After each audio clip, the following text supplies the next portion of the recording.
Good morning. Yeah, are we ready? Yes, please.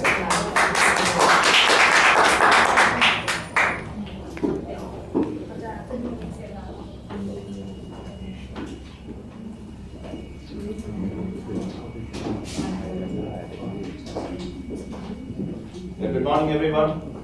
Yes. I'm very happy to be here with all of you today. Good morning.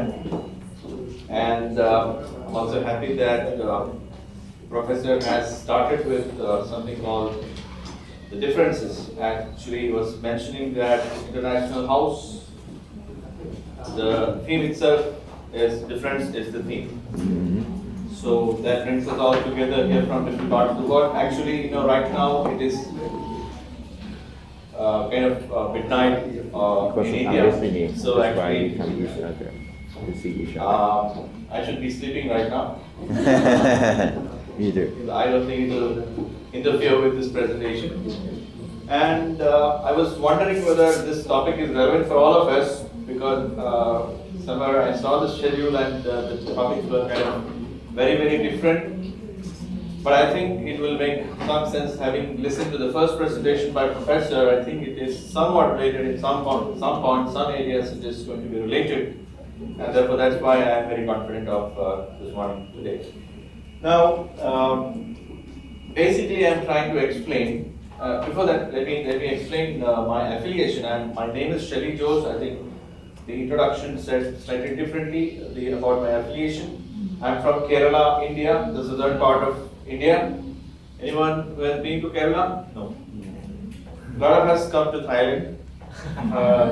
So that way, we are familiar with Thailand. I have not been to Thailand yet. Probably I will visit Thailand next year or so.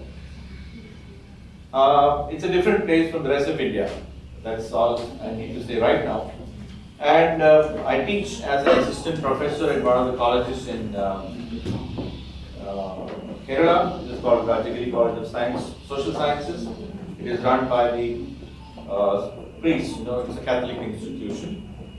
And this is part of my research. This is actually part of my research, and I thought I'll bring about some insights about how behavior is shaped both by the individual factors and the organizational factors.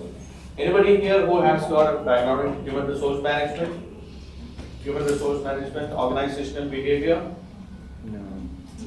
Good, no one, right? So, but we try to make it as understandable as possible. Basically, the idea is that human behavior is dependent on two things. One is the personal factors and also the contextual factors. Where we are decides our behavior as much as what we are inside. So this is the fundamental thing about my presentation, and I try to bring about a number of theories into it so that to make it more academic. So basically, I'm trying to bring about a new way of looking at organizational behavior itself, kind of proposing a different model from the present ways of relating between the individual and the organization. So the EOR here stands for Employee-Organization Relationship, and which is currently based on the social exchange theory and the inducements contribution theory. All of them are saying in a way that you give something to the organization and in return the organization gives something back to you. Maybe that is not the only way we need to look at that relationship. So, but in the sense that organizational behavior exists as a subject to tell us that how can we improve the behavior of people, how can we improve the performance of people in the organizational context. But by and large, we discard the contextual nature of that subject. We talk more about behavior rather than the context. So I'm trying to bring in the context. So we have two factors here. One is the individual factors and the organizational contextual factors. Now, we need to consider both together. That's what we mean when we say that the individual is a situated person. Yes. The example that I can give is, the way you behave in this room is different from the way you behave when you are in a public park. So that's because it's the same person, but the same person is going to behave differently in a different context, in a cinema or in a park. You are going to behave in a different fashion. So That's the basic idea. So basically, we bring all our talents, motives, needs, attitudes, values, etc. to the organization.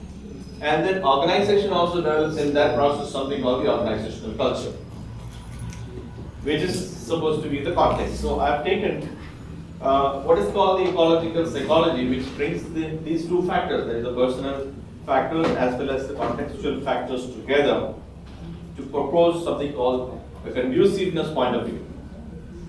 Now, specifically I have chosen this behavior, which is called innovative work behavior, which is a major work in the organizational behavior subject. And what is innovative behavior? It just basically tries to look at problems. The person who looks at problems tries to find out solutions to that problems, then generates support around that solutions, and then implements that solutions, and that's called the innovative work behavior, just to define the term. Now, how do you differentiate between people within the same organization? So what are those factors which differentiate? Let's say, we all have different talents, abilities, motives, needs, attitudes, and values which we bring to the organization.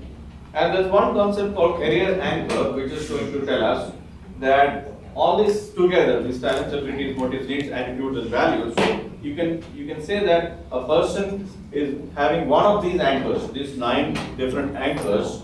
One of these anchors is going to be predominant in you. One or two of them is going to be predominant in you. Now, which is to say, let's say the example of general managerial anchor. A person coming to an organization with a general managerial anchor is more likely to be interested in going up the ladder in the hierarchy. And a person who is in the technical or functional competence is more likely to be, inclined towards developing his skills, his chosen area of specialization. And a person, say for example, lifestyle integration, down there, will be more interested in having a balance between his life and his work together. So that he doesn't want to spend all the time in the work, but at the same time he wants to manage work and life together. So that can be measured. And on the other side, you have what is called the organizational culture. Now it's a very difficult thing, like Professor was talking about the culture thing right now. But in the organizational sense, we can talk about culture in terms of a culture which is either research versus process oriented, parochial versus professional, open versus closed, people versus task, normative versus pragmatic, and loose versus tight control. This is the way in which we differentiate between the organizational culture. So this is also possible to be measured. So depending on the organizational culture, either the behavior is constrained or supported. So that is the idea of bringing these two together and to study the innovative work behavior of people within organizations. And self-efficacy is also an antecedent to many different behaviors. So in a person decides to behave in a certain way based on his own evaluations of his own capability of doing things. Right? So self-efficacy is also part of it. Now there are 2 hypotheses which I have formulated before testing. In fact, I have collected the data after formulating the hypothesis. There's a significant difference in the way the different perceived organizational culture dimensions interact with the different career anchor self-efficacy relationship. Basically, it's saying that the different career anchors can lead to self-efficacy evaluations differently, and the context can also be a factor which decides how it is going to be related.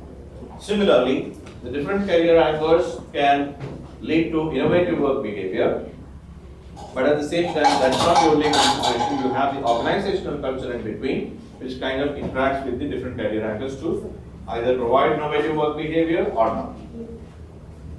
Now, this is basically the method which I have used to find. So these are the tools which I have used. These are all existing. I tested for the confirmatory factor analysis. And then I have chosen 9 different organizations in my hometown, which is Cochin in Kerala. And those were chosen based on what is called Thompson's typology, which is called long-linked technology, because you also need to have some reason why we are choosing those organizations. And the reason for that is that less variation among the organizational cultures can be seen in those organizations employing the similar technology typology of Thompson. which is 1966. So basically, I've taken sample of 423 people from these different organizations. And statistical test was basically the process software, which is a part of the SPSS statistical package for social sciences, is added to that. Now these are the results of that. Now let's say these are the results where there are some significant relations between the career anchors in the first column and the organizational culture on the second column. And this is kind of, let me give you an example that say a person with technical functional competence as his career anchor is more likely to perceive the organizational culture as pragmatic in nature rather than normative. A person with say job security as the career anchor is more likely to perceive pragmatic orientation. And so in a way we are saying that the relation between career anchor and self-efficacy is kind of, there is an interaction effect of these cultural dimensions in these particular career anchors, and that's what I am trying to say here. And similarly, there is an interaction of the organizational culture dimensions here with these particular anchors, resulting in career anchor innovative work behavior relationships. Now, I'm not going into the details because of the paucity of time. So that means that if all the different anchors related the same way to the different organizational cultures, there would not have been any difference. So that what I am getting is, out of all the 9 different career anchors, I am getting only few of them in relation with a few of the organizational cultures actually interact with the career anchors to produce either self-efficacy or innovative work behavior. Right? So you can say that to some extent, innovative work behavior is a function of career anchors and organizational culture. Similarly, self-efficacy is also a function of career anchors and organizational culture. Now, this gives a different perspective to the employee-organization relationship, and that's about the conduciveness. So basically, what I'm trying to say is that, given the career anchors, given the specialities and peculiarities of a person, we need to provide certain kind of cultural context. Now, it is largely a matter of change management. Sometimes you may be able to change the culture of the organization, sometimes may not be.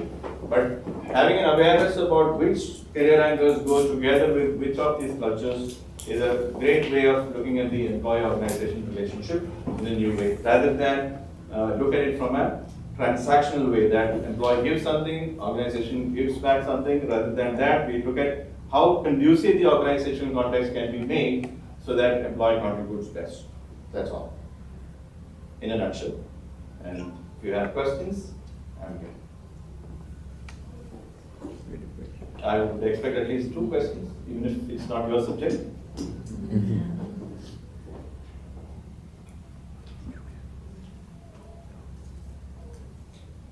So what does this mean from a managerial perspective? How do you sort of change your organization to better fit these different models and these different career attitudes? Yeah. So, career anchors are very personal to a person.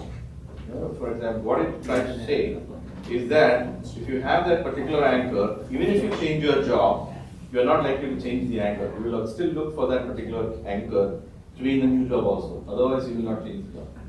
That is one of the things. That means it's very personal to a person.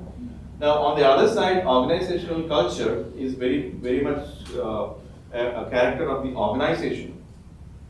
Right? So now, how do we bring these together, people and the organization? People and the organization. That's why organizational behavior as a subject exists, or human resource management exists, isn't it? You want to have the best of the people.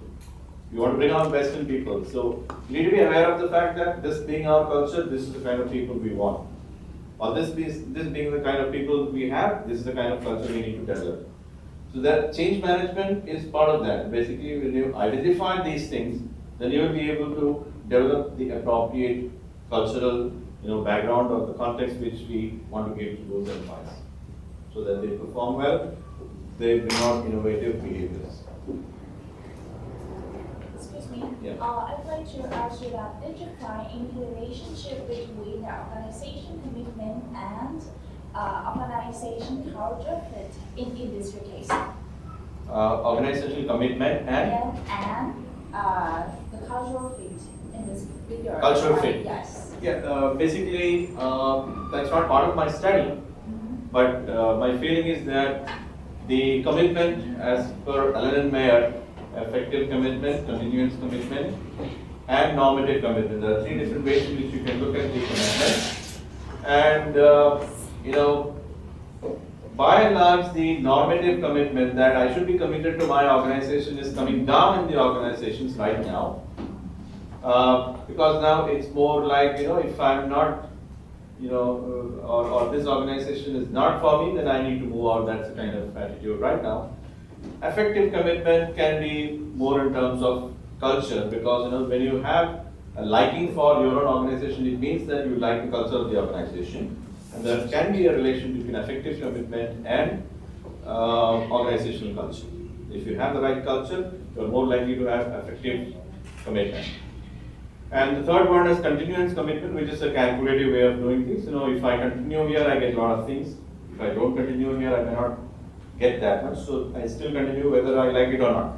So out of the three different commitments, I believe effective commitment has got more to do with organizational culture. That's my hypothesis. I've got two questions. I'm very happy. Yeah, of course. Very happy. Very happy. Thank you.